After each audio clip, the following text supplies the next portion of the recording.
अच्छी है, और हमारी माँ और हमारी माँ और हमारी बेटी हमारे लिए अच्छी है। वही बेटी दूसरे घर जब बहू बन जाती है तो बेटी क्यों खराब हो जाती है?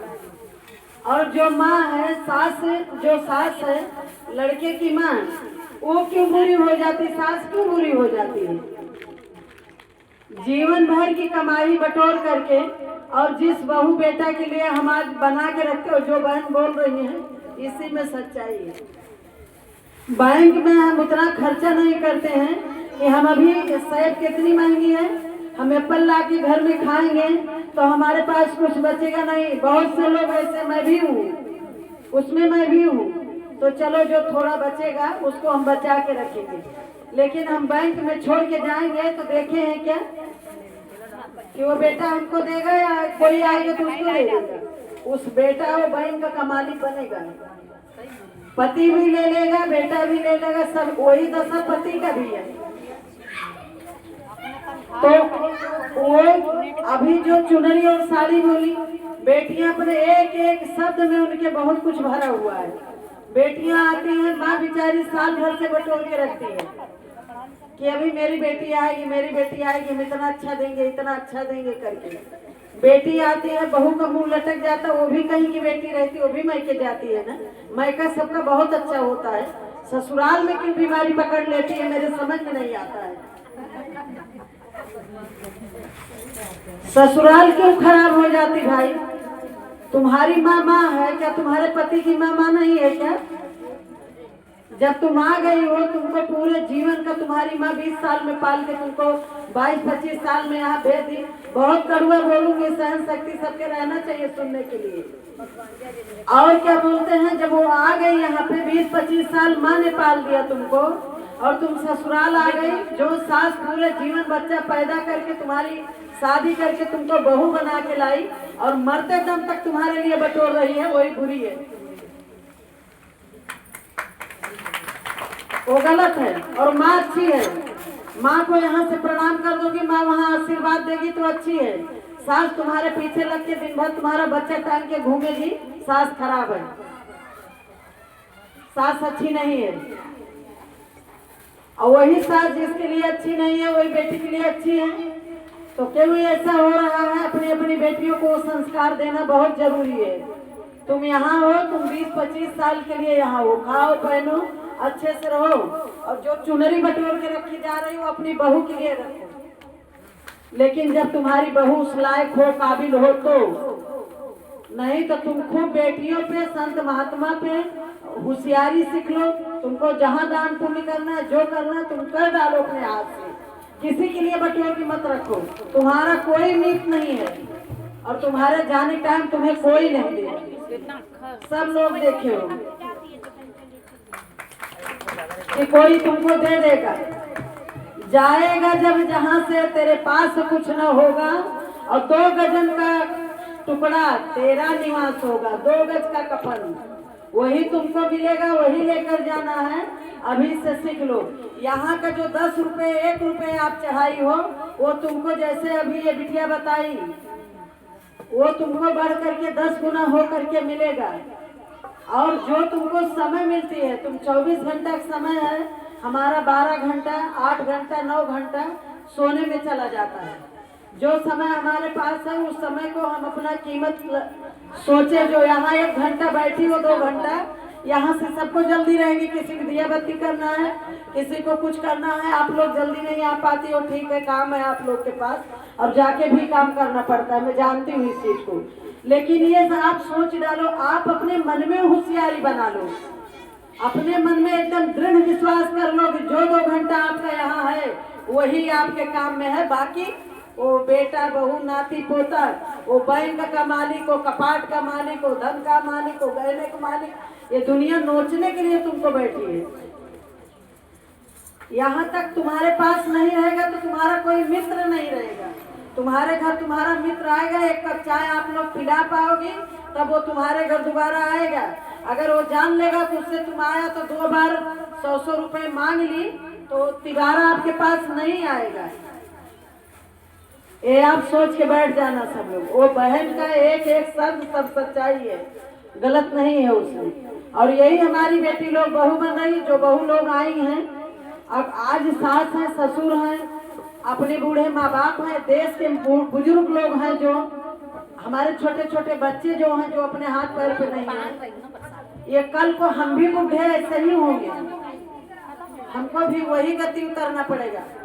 ओम नमः शिवाय, ओम नमः शिवाय, नमः शिवाय, हर हर महादेव, हर हर महादेव। शांति बना के रखिए। बहुत अच्छी चीज सुनाने वाली हूँ, सब लोग ध्यान इधर ही लगाइए।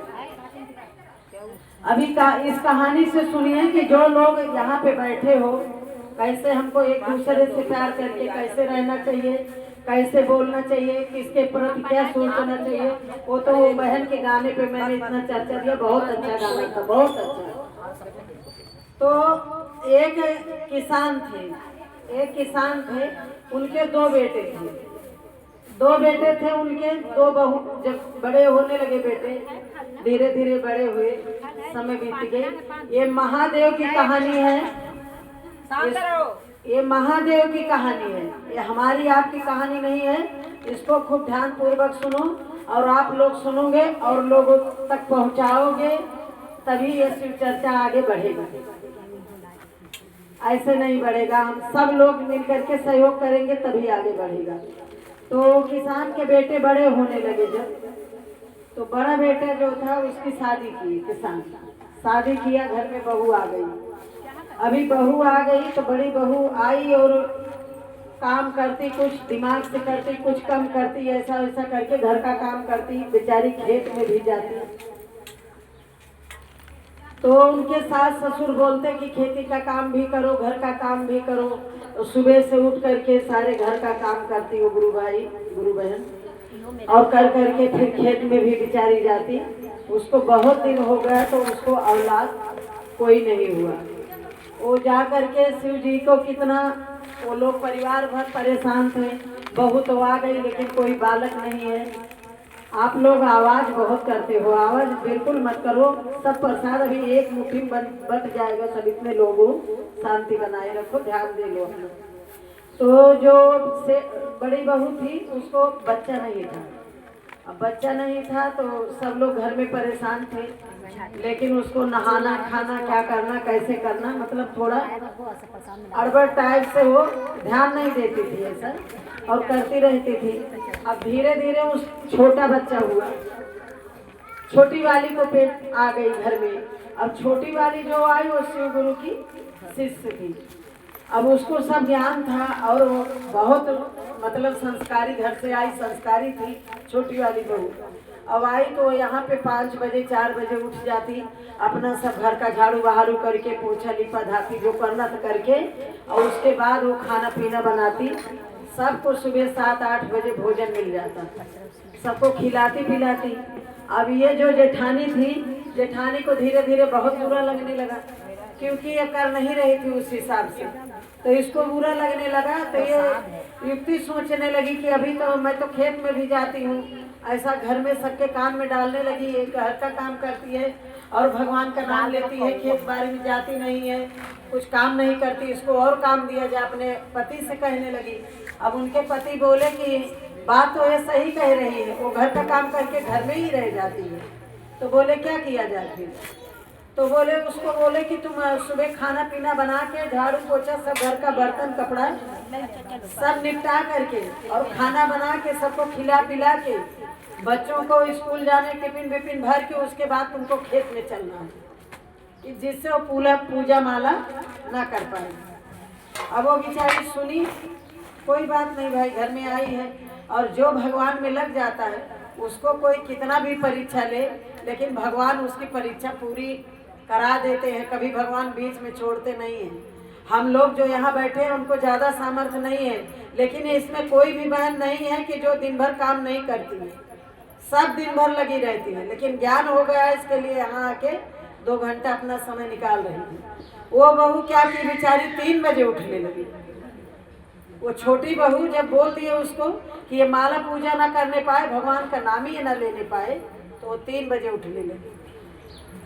3 बजे उठ करके वो फिर वो इसी तरह से अपना घर का झाड़ू बहारू सब करके, खाना पीना बना के, अपना पूजा पाठ करके, खाना पीना बना करके, और खेत में जाने को तैयार हो गई। खेत में जाने लगी। बहुत दिन तक वो खेत में गई धीरे धीरे। उसके बाद उसकी कोख में आ गया शिशु, बच्चा पलने लगा। अब वो पेट से हो गई। 4-5 महीने उसने किसी को नहीं, अपने पति को भी नहीं बताया। अब पति को इसलिए नहीं बताया कि पति भी परिवार में था। पति भी कभी नहीं बोला कि तुम घर का काम कर रही हो तो और सब बाहर का करें, तुम क्यों जाओगी। पहले का संस्कार बहुत अच्छा रहता था। घर के पूरे परिवार बोलते थे, लेकिन जिसकी पत्नी रहती थी वो आड़ में कभी भले 2 शब्द बोल दे, सामने कोई बोलता नहीं था।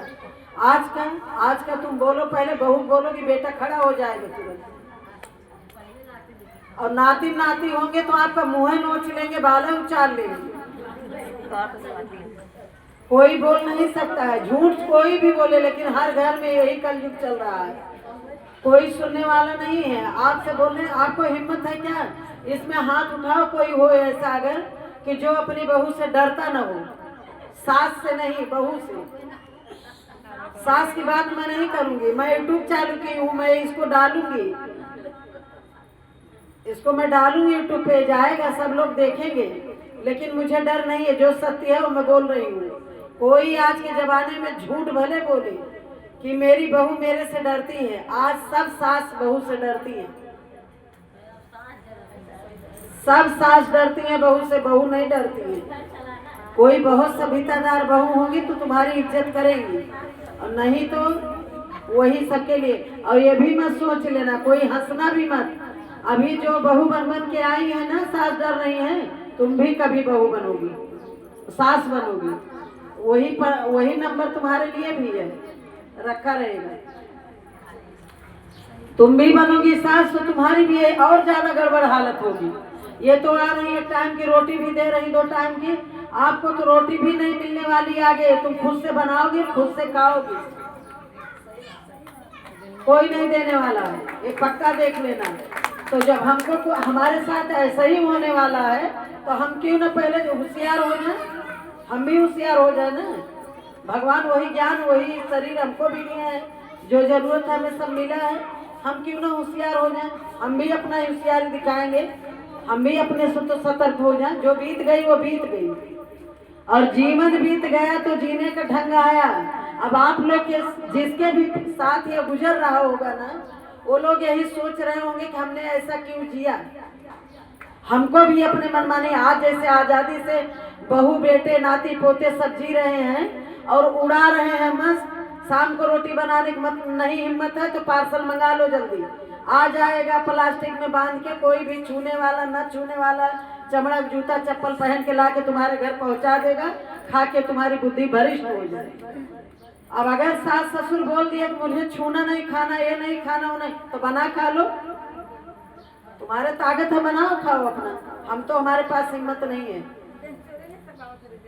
किसी के पास आज हिम्मत नहीं है। लड़कियां सोचती थी सास कैसी मिलेगी, अभी सास और अभी लड़की लोग को बोलो, लड़की लोग को कि तुम जाओगी जिस घर में क्या करोगी, हमारी बेटियां बहू बनेंगी ना। तो बेटियां बोलती हैं वो चिंता छोड़ दो, मैं क्यों चिंता करूं, चिंता वो करे जहां मैं जाऊंगी, वो चिंता करे, मुझे चिंता करने की कोई जरूरत नहीं है। मैं जहां जाऊंगी सब ठीक हो जाएंगे, मैं सबको ठीक कर दूंगी, मैं सबको ठीक कर दूंगी। तो वो बहुत ही संस्कारी बिचारी 3 बजे उठने लगी और 3 बजे उठ के सारे घर का काम करके वो और खेत में जाने लगी। वो अपना धर्म नहीं छोड़ी, भगवान को नहीं छोड़ी, सारे घर का, जैसे हमारी सब गुरु बहना यहाँ बैठी हैं, ये ऐसे वो अपना सारा काम कर करके और आके यहाँ पे बैठ के पूजा भजन भी कर लेती थी, सारा काम भी करती थी। जब 5 महीने उसके पेट में बच्चा हो गया बहू के, छोटी वाली के, तब उसकी सास बोली कि तुम, हमें लगता है कि तुमको कुछ है क्या, पेट में बच्चा है क्या तुम्हारे। बोली हाँ माँ जी, मुझे तो कुछ पता नहीं चलता क्योंकि पहली बार है तो हमें पता नहीं है कि हमारे पेट में क्या हो रहा है, लेकिन हमें लगता है ऐसे। तो ऐसा सास जब बोली तो बहू को सब लोग बहुत मान सम्मान, अब जिठानी जो है वो जिठानी को बहुत अंदर अंदर जलन होने लगी कि अब ये तो माँ बन जाएगी, इसका आदर हो जाएगा। अब वो युक्ति सोचना चालू कर दी अपना। सब लोग पहले पूरा सुन लेना, फिर आपस में बात करना। तो सोचने लगी कि अब मैं क्या करूं, ये तो मेरे इतना दिन औलाद ही नहीं हुए, इसके पेट में बच्चा पल रहा है। अब भगवान की कृपा, वो शिव की भक्त थी, बेचारी को जो दिया गया तकलीफ सब बर्दाश्त करके करके किसी को जबान नहीं खोली, अपने कर्म पे पूरी तरह वो लगी रही, सारा काम अपना की। और उसके बाद में उसको बच्चे जब हुए तो जुड़वा बच्चा हुए, 2 लड़के हुए उसको। जब 2 लड़के हुए तो जेठ भी खुश हो गया, सास ससुर भी खुश हो गए कि बड़ी बहू को नहीं था तो चलो 2 हो गए तो एक हम ले लेंगे, एक वो ले लेंगे, दोनों का चिराग जल गया घर का, बहुत अच्छा हो गया। लेकिन जेठानी को ये बात पट नहीं रही थी, अंदर से नहीं पट रही थी। जब ये बच्चा हो गया तो छोटी वाली बहू जो थी, जिसको लड़का हुआ था, उसने सोचा कि शिव गुरु ने हमको इतना अच्छा जीवन दिया, हमने इतना पूजा पाठ किया, हमको जो बोले, क्या हमारी शक्तियाँ नहीं हैं कि हम सारा काम करके पूजा पाठ करके यहाँ बैठ जाएं। मैं भी बोलूँ आपको, क्या बोलूँ, अभी ये सब जाने वाला है सब जगह। लेकिन मैं 6 बजे 6:30 बजे की उठी हूँ। दिन में तो किसी को 2 मिनट भी आराम करने को चाहिए, 1 मिनट में पीठ नहीं रखी हूँ। सुबह से मैं काम 4 बजे तक पटाई हूँ, उसके बाद यहाँ मैं 4:30 बजे तैयार होकर पहुँची हूँ। मैं भी बैठी नहीं रहती हूँ, करती हूँ, करने वाले घर में हैं, लेकिन ये माया का जाल जो है घर में, कोई कुछ कर रहा है, कोई कुछ कर रहा है, बच्चे सब परेशान हैं, तो अपने से नहीं देखा जाता, थोड़ा हम भी सहयोग करें। तो ऐसा हम अपनी नतनियाँ खिलाते रहते हैं, कुछ ना कुछ करते रहते हैं घर में। तो वो गई बेचारी, जब ऐसा हो गया तो बोली कि अब हम क्यों ना करें कि शिव चर्चा करवा ली। लेकिन वो अंदर अंदर डर रही है कि अभी हम शिव चर्चा करने को बुलाएंगे, घर में बुलाएंगे तो कौन करेगा, हमारे घर में कौन करेगा, हम काम में नहीं कर पाऊंगी, अभी मुझे बच्चा हुआ है तो मैं कैसे करूंगी, मैं तो काम नहीं कर पाऊंगी, काम कौन करेगा, बुलाऊंगी 4 लोग आएंगे तो नाश्ता पानी कुछ ना कुछ तो लगेगा। वो बेचारी संकोच करने लगी। फिर उसने अपनी सास से बोली माता जी, मैं तो, मेरा मन है कि शिव गुरु ने हमको 2 पुत्र दिए हैं और हैं, अपने घर में इतनी खुशी आई है। तो ये आवाज़ कैसे आ रही है, वो बाजा का है। तो मुझे ऐसा लगता है कि हमको शिव चर्चा करा लेना चाहिए अपने घर में, और इतनी खुशी में 4 लोगों को बुला करके नाश्ता पानी करा देना चाहिए। अपने घरे 2 शिशु आए हैं, कितना अच्छा लग रहा है। तो बोली कोई बात नहीं, अब तो पूरे घर में भाई खुशहाली छा गई है। अब करने में तो बेचारी 3 बजे, क्या उसको 2 ही बजे बोल दो तो 2 ही बजे उठ के करेगी, लेकिन वो भगवान को नहीं छोड़ेगी। उसका भी यह था कि मैं अपना कर्म नहीं छोड़ूंगी, मैं भगवान की पूजा करती रहूंगी, मुझे चाहे जितना जो काम कराएगा मैं कर लूंगी। शक्ति भगवान दे रहे थे, उसके बस का थोड़ी था। जो भगवान का नाम ले रहे हो, भगवान शक्ति देते हैं, आप कर लोगी। ऐसा सोचना ही नहीं कि मैं नहीं कर पाऊंगी। ये मेरी सविता बहन है, कितना घर का काम करके भी और बाहर भी जाके कितना भजन, पूनम उनम सब कितना टाइम निकाल लेती भगवान के लिए। हम लोग घर का काम करके खाली इतना करते हैं, हम लोग कहाँ कहाँ दौड़ के भजन कराते हैं। शिव चर्चा है, सुंदरकांड है, भजन है, कीर्तन, माता जी की चौकी, हम लोग दौड़ते रहते हैं, जो बुलाता हम लोग जाते हैं, करते हैं। तो कहाँ से शक्ति मिलती है? काम तो हमको भी है ना, काम हमारे पास भी। ऐसा नहीं हम सो जाएंगे तो 2 घंटा आराम करेंगे, हमारी शरीर को आराम मिलेगा, मगर रात भर न सोई रहो, सुबह लगा दो तो ऐसे ही देखोगी हमको। तो फिर वो बहू बेचारी बुलाई सबको, शिव चर्चा करने के लिए आ गए सब लोग। जब सब लोग आ गए तो इसको एक युक्ति सोची जेठानी को कि कब मौका मिले कि मेरे पास बच्चा आए। अब बच्चे को बोले कि आप जाके शिव चर्चा करिए, वहाँ कौन बैठेगा शिव चर्चा के पास। बोली छोटी वाली को बोले कि तुम जाके बैठो। वो गई, बैठ गई बेचारी। और ये बोली कि मैं मालिश करके नहला धुला के तुम्हारे बच्चों को सुला देती हूँ। ये नहला धुला करके जेठानी बड़ी मम्मी ने नहला धुला करके ले जाके बेड पे सुला दी और कमरा बंद कर दी। और बोली मैं कमरा बंद करके मैं आ रही हूँ, मैं भी थोड़ी देर बैठूंगी। और वो बहू बैठ गई, सब पूरा जितना निमंत्रण दिए थे सब शिव चर्चा वाले आ गए, शिव चर्चा चालू हो गई और शंकर जी की कथा चल रही है। और इसने जेठानी ने जब नहला धुला के बच्चों को, ये तो ड्रामा कर रही, दिखा रही थी, ले गई जैसे लेटाई। और जब खूब शिव चर्चा झूम के चलने लगा, जैसे आप लोग का मन लग गया है, ऐसे जब सबका मन लग गया तो ये गिणासा उठाई और दोनों शिशु का गला काट डाला।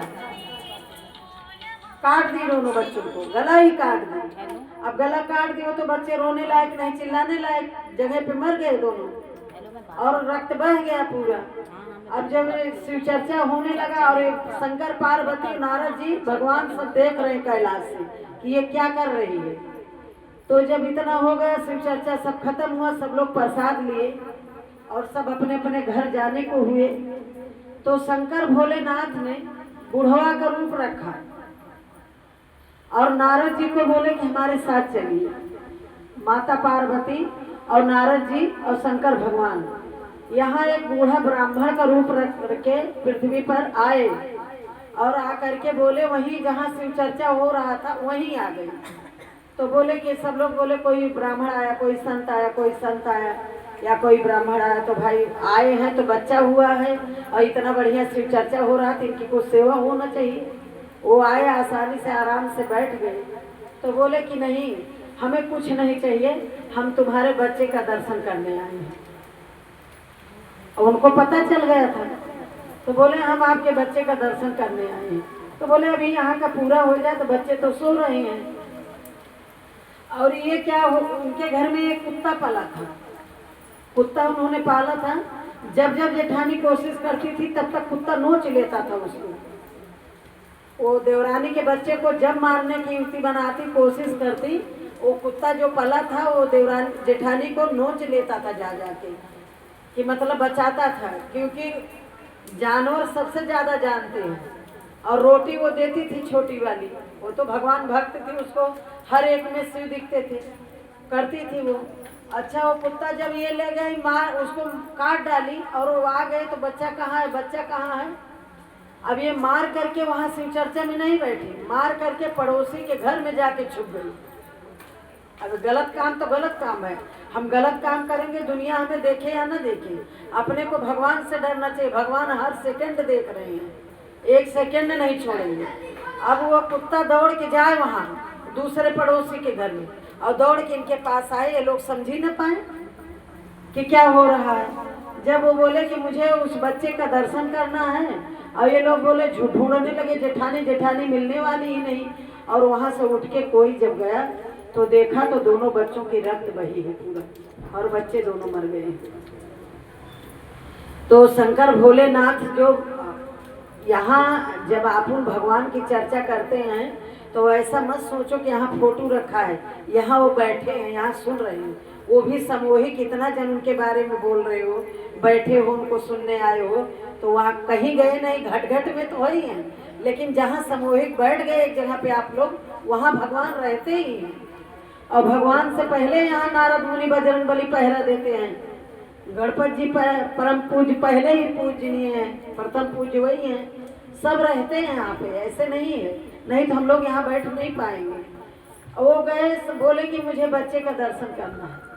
अभी ये सब गुरु भाई बहन जितने बैठे हैं, बैठे ही हैं। अब बच्चा कहाँ से लेकर आए, बच्चे मर गया बच्चा। अब जेठानी ढूंढी जाने लगी, पता ही नहीं है। बच्चे के पास गए तो रक्त बह रहा है। अभी क्या करें, दोनों बच्चा रहने दिए। भगवान शंकर भोलेनाथ सब तो देख ही रहे थे। जब सब देख रहे थे तो बोले कि बाबा अब आप ही कुछ करो। अभी जैसे हमारे बच्चे होते हैं या कोई चीज होता तो हम अभी बताई ना ये बहन कि मतलब पूछे पंडित से तो बोले कि तुम्हारा सामान बाहर चला गया। भरोसा करके इंसान पूछता है ना किसी से, ऐसे उनके ऊपर बोलने लगे सब लोग कि बाबा कुछ बोलिए, बताइए, कुछ बताइए। बोले मैं क्या बताऊं, जो इसकी बड़ी मम्मी है उसको ढूंढ के लाइए, जो यहाँ लेटाई है उससे पूछिए। अब उसको क्या पूछे, कुत्ता दौड़ के जाए वहाँ पड़ोसी घर में और उसके पास नोच चोच भाग आए। ऐसी बुरी हाल किया उसका कुत्ता कि मैं तुमसे क्या बोलूं। और भोलेनाथ जी भगवान तो भगवान है भाई, अपनी झोली से जल निकाले, भभूति निकाले और बेल पत्ता निकाले। बेल पत्ते को आप लोग कम मत समझिए, बेल पत्ता। और एक चीज और आपको बता दूं, बेल पत्ता और अड़हुल का फूल, अड़हुल का पेड़, इसको कब मत समझो साक्षात माता पार्वती हैं। अड़हुल का फूल वाली कहानी मैं कभी आपको सुनाऊंगी, बहुत अच्छा। तो वो गए शंकर जी, जब उसको एक बार जल छिड़के, 2 बार जल छिड़के, तीसरी बार जल छिड़के, उसके बाद वो उठा करके भभूति डाल दी उसके ऊपर। अभी तो ब्राह्मण बन के आए हैं और बच्चे दोनों जैसे थे वैसे जुड़ गए तुम्हें, दोनों बच्चे हो गए। लेकिन माँ बच्चे को देखने नहीं आई, शिव चर्चा नहीं छोड़ी, वहीं बैठ गई। ये सब हो रहा है, सुन ली वो, ऐसा लगा उसको कि कुछ फर्क ही नहीं पड़ा। जैसे उसके मन में विश्वास है, एकता शंकर भोलेनाथ दृढ़ कर दिए थे उसको कि मेरे बच्चे को कुछ नहीं होगा। अब उसकी मम्मी, बड़ी मम्मी खोजी जाने लगी जेठानी, तो वही कुत्ता लेकर के दौड़ के गया और उसको नोच डाला पूरा कुत्ता ला करके, इतना नोचा कि पूरा घायल हो गई वो जेठानी। जेठानी छम पूछने लगे सब लोग, जेठानी बोली कि मेरे मन में पाप बीज अंकुरित हो गया था, मैंने ऐसा गलती किया, मेरे मन में पाप भरा था कि आगे इसका सब चलेगा मेरा नहीं चलेगा, इसलिए मैंने बच्चों को मार दिया था। अभी शंकर भोलेनाथ बोले कि कुत्ता तो पूरा नोची डाला है, लेकिन यही जल मैं इसके ऊपर भी छिड़क देता हूँ, ये भस्म हो जाए, ये भी ना रहेगा। तो तब देवरानी उठी वहां से हाथ जोड़ के कि गुरुदेव सब लोग नहीं समझ रहे, मैं समझ पा गई हूँ, मेरी जेठानी के ऊपर अपनी कृपा बनाए रखिए, हमारे दोनों बच्चे जिंदा हो गए, प्रभु आपकी कृपा है। और मैं इतना पुण्य कर रही हूँ, तो मेरे बच्चों के द्वारा इतना बड़ा पाप आप मत करवाइए कि हमारा बच्चा जिंदा करके और जेठानी को मार दीजिए, उसको इनको सद्बुद्धि दीजिए और इनको भी सद्बुद्धि मिले, ये भी अपने कर्म और भगवान में लग जाए। तो ऐसा जब होने लगा तो उसको भगवान ने उसके ऊपर भी जल छिड़का और उसका जितना घायल हुई थी सब घाव उसकी भी भर गई, अच्छा हो गया। और देवरानी बोली कि दीदी आप अभी आकर के यहाँ सब इनको शिव गुरु को प्रणाम करो, जैसे हमारी सभी गुरु बहना आकर के प्रणाम करती हैं पहले, तब बैठती हैं, गुरु भाई लोग प्रणाम करते हैं तब बैठते हैं। जब इतना सब हो गया और फिर धीरे धीरे इसके बच्चे पलने लगे, अब अच्छा से सब लोग परिवार में पालने लगे। अब खेत बाड़ी का जाना इसका बंद हुआ, बच्चा पालने लगी और वो जेठानी जाने लगी। जब इतना इसने भगवान से दया मांगा कि मैं शिव चर्चा कराई हूँ, तो भगवान मेरा बच्चा तो जिंदा किए, लेकिन कुछ ऐसा करो कि इनकी भी गोदी भर जाए, इनको भी बच्चे की ममता क्या होती, ममता क्या होती है, इन्हें भी पता चले, प्रभु इनको भी दो। और उनको बोली कि दीदी आप भगवान के चरण में झुक जाइए, आप उनको प्रणाम करिए। अब बोले हमारा जो कुछ पुण्य है इनको दे करके इनको सतमार्ग पे लगाइए, इनका भी बुद्धि अच्छी हो जाए, सद्बुद्धि आ जाए, इनका जीवन अच्छा हो जाए। ऐसा करके वो देवरानी ने, घर में एक भक्त रहेंगे तो सबको पूरा का पुण्य मिलता है, क्योंकि जड़ में पानी डालते हो तो पत्ते पत्ते तक पानी पहुंच जाता है। तो देवरानी ने जेठानी को भी प्रणाम कराया और शिव का चर्चा उनको सुनने में लगाई, जहाँ जहाँ वो शिव चर्चा सुनो, और भगवान से फिर चर्चा कराने के लिए उसने फिर वादा किया कि मैं फिर से चर्चा जल्दी ही कराऊंगी। तो भगवान वो खेत बाड़ी में वो भी काम करने लगी, जाने लगी, और इतना गलती करने के बाद में जो उसको छोटी वाली ने माफ कर दिया था, अब इसके पश्चाताप का ठिकाना नहीं था, इतना इसको पश्चाताप हो रहा था। जो भगवान का भक्त होगा वो दूसरे को कष्ट नहीं देना चाहता है, वो सोचता है कि इसको तकलीफ है तो मैं क्या करूं कि इसकी तकलीफ दूर हो जाए। अब जितने लोग बैठे हुए लोग दूसरे को गिरते देखोगे दौड़ के उठाओगे, किसी को लग जाएगा सब छाप लोगे, क्योंकि भगवान का भाव जगह है ना आप लोग के अंदर, तो आप लोग गलत नहीं कर सकते हो। चींटी भी बचा के लोग चलते हैं, मच्छर इतना काटते लेकिन मारने के लिए इंसान सोचता है एक बार। अब वो बेचारी इतना पश्चाताप करने लगी, इतना पश्चाताप, धीरे धीरे दिन कटा, थोड़ा दिन बाद उनको भी पेट में गर्भ हुआ, आ गया, उनके भी पेट में बच्चा आ गया और उनको भी बच्चा हुआ, फिर से शिव चर्चा हुआ। शंकर भोलेनाथ ने उनके पूरे परिवार पे हरा भरा परिवार कर दिए, उनके घर की ज्योति जला दिए, उनको भी सद्बुद्धि दिए। एक आज वो छोटी होकर के घर में आई, लेकिन उसके मार्गदर्शन से जेठानी का भी सब अच्छा ही हो गया, धन धान्य उनके घर भर गया, पूरा परिवार खूब अच्छे से रहने लगे। इसलिए इस कथा से क्या सीख मिलती है, हमको किसी का ईर्ष्या नहीं करना चाहिए, हमारे भाग्य का भगवान हमको देंगे, हमें अपने भाग्य का लेना चाहिए और हमारा कर्म हमको संभाल के करना चाहिए, खूब सोच समझ के अपना कर्म बना के करो। जिस प्रकार से हर बार बताती हूँ कि जैसे खाता में रुपया आप जमा करते बैंक में, अब आपके बिना साइन का नहीं निकलता है, वैसे आपका कर्म भी आपकी साइन लेगा। जिसके साथ बुरा किए रहोगे वो बिना भरे छुट्टी नहीं होगा। आपकी ही साइन लगेगी, आपको ही भोग करना पड़ेगा। हम लोग को बिना भोगे छुट्टी नहीं मिलेगा। इसलिए हम अपनी सोच अच्छी करके हम सबके साथ अच्छा करें। किसी के साथ हम अच्छा नहीं कर सकते तो बुरा तो ना करें, इतना तो संकल्प ले कि बुरा ना करें। तो भगवान जब जो सबका अच्छा करता है उसका भगवान स्वयं अच्छा करते हैं। तुम्हारे मन में बुरा विचार आया हमारे प्रति, हम नहीं सुन रहे लेकिन भगवान सुन रहे हैं। हमसे पहले आपका बुरा हो जाएगा। अब आपके मन में अच्छा विचार आया हमारे लिए तो हमारा पहले नहीं अच्छा होगा, पहले आपका ही अच्छा होगा। जब किसी का कोई अच्छा करता रहता है उसके लिए कहीं अच्छा होता रहता है। तो इस एक साथ मैं अपनी वाणी को विराम देती हूँ। कथा के उससे सबके समझ में आ गया होगा हमें क्या करना चाहिए। समय बहुत कीमती है और टाइम हो गया, आप लोग को भी घर पे चल के सब करना पड़ेगा। हर हर महादेव, हर हर महादेव, हर हर महादेव। और अगर आप इसी तरह से आते रहेंगे तो हम कोई ना कोई चर्चा अच्छी अच्छी ला करके आप लोग को सुनाते रहेंगे। लेकिन आप लोग आइएगा, जल्दी आइएगा। 4 बजे तो यहाँ आ जाओ, तो 4:30 बजे जब हम यहाँ रहेंगे और हमको टाइम रहेगा तो हम जरूर आकर के यहाँ पूछो। मैं आ गई थी यहाँ पे सबसे पहले, तो मैं आकर के चर्चा सुनाऊंगी आप लोग को। और आप लोग के साथ हमको भी बहुत मजा आता है। अच्छे अच्छे भजन हमारी बहनें गाती हैं, कितना अच्छा लगता है। तो चलो इसी के साथ अभी आप भगवान का हाजिरी लगाएं और दया मांगे।